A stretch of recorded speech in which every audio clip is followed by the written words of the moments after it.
Our story really begins on a dark and stormy night, but when the phone rings opens with a glitzy flash forward so our leading couple can make a grand entrance at a swanky event. They arrive separately but enter arm in arm, and everyone stops to stare in awe. Curiously, he whispers that there can be no rumors about their relationship. So who are these people, and why would rumors be a problem?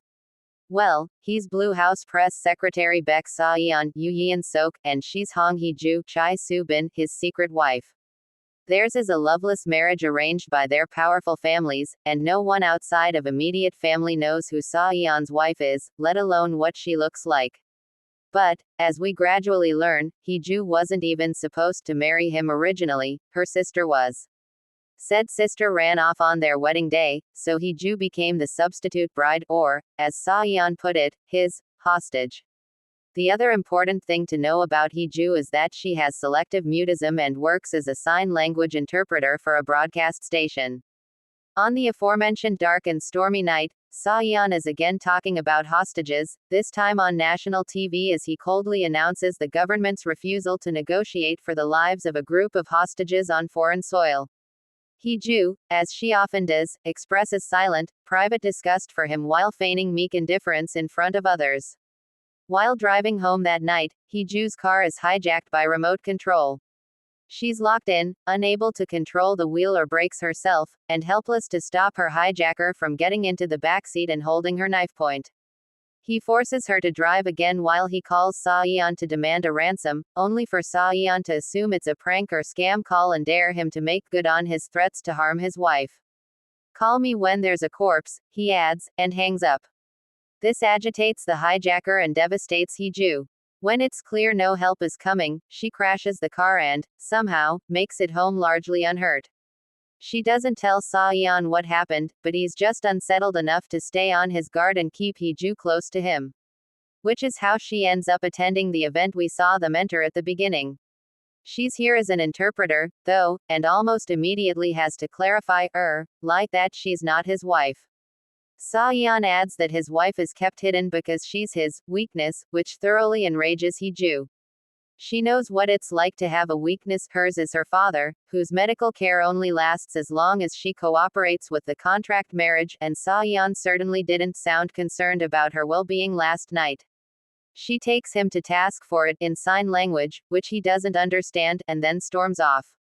Not long after, the hijacker calls Sa-yeon again. This time, he makes it clear that he knows all about Hee-ju and her sister and that he's watching Sa-yeon as they speak. He gives Sa-yeon two options: break off the marriage, or pay a hefty sum. And that's where the first big twist hits us like a freight train, because the person on the other end of the line is Hee-ju. After crashing the car and knocking the hijacker unconscious, she stole his phone. Now she's impersonating her own kidnapper in hopes of securing her freedom, and also using it as an opportunity to yell at Sa-yeon for not caring about her when she was scared out of her mind. But Sa-yeon must care more than he lets on, because he slams his fist into the wall and vows to catch this guy who dared to mess with his person. After she cuts the call short, he catches her sneaking away, but he's too relieved to see her safe to suspect anything. Instead, he pulls her into a closet to get up close and personal ask for her side of the hijacking story. Over the next day or two, Sa-yeon investigates while Hee-ju scrambles to keep him from discovering her plan. She's no mastermind, but fortunately for her the hijacker made sure there's no CCTV footage. Plus, Sa-yeon has no reason to suspect her of all people. When it's time for the kidnapper to call again, Hee-ju sends Sa-yeon a racy photo of her own leg, for which she spent forever trying to get just the right angle, lol. Sa-yeon calls it fake, offending her all over again because she has a very distinctive mole and he'd know that if their relationship weren't all for show. It seems she initially tried to fulfill wifely duties for him, but he'd told her not to bother keeping up pretenses at home. While I suspect his intention was to avoid forcing her into intimacy, the effect was to make her believe he wanted nothing to do with her.